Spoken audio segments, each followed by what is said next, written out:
Andaj kalon Ahmed ibn Hanbeli, djetari shtuar Ahmed ibn Hanbeli, bon tavafin dëgjon një zan: Elhamdulillah, o Zot, ma fal ja Rabbi se nuk mund të të përmendi sa ti meriton. Nuk mund të të përmendi sa ti meriton, o Zot. Elhamdulillah, elhamdulillah. Tu e bo tavafin, kur e krin shef një njeri ullur pranë Qabes, pa duar, pa sy, pa këmbë. Subhanallah.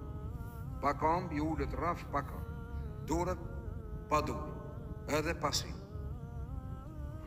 Ai zani, ai dhikër, ai hamd që i botë Allahut ishte prej ati njeri. Kur është Ahmed ibn Hanbeli, thot subhanallah, ki thot o Zot, nuk jam të të falenderu sa ti meriton. Nuk jam të të bo dhikër sa ti meriton. O vlla, tha, për çfarë i thua Allahut shikir, hamd, për çka, pash Zotit? Kam jo, dorë jo, dur jo, sy jo, për çka? O vlla, hez, mos më pengo.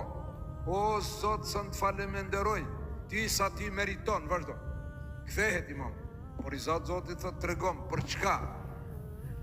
O vlla, tha, ani se s'kam kam, ani se s'kam du, ani se s'kam sy, Allahu ma ka dhon një zemër e kam plot me iman dhe me dashurin dhe Allah.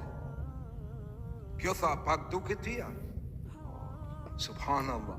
Tha, a pak të duket ty? Do më thonë, këti ju ka duk bol. Ajo që Allahu në zemrën e ti ka fut dashurin e Allah.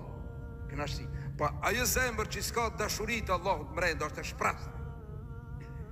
Ka dur, ka sy, ka kamp, ka kret, po zemrën e ka harap. Harap ne i thëmë, të shkatëruar, Zoti na ruaj. Andaj, është miqësi, është kënaqësi, ti kesh gjithë të mirësi që Allahu neve na i ka dhënë.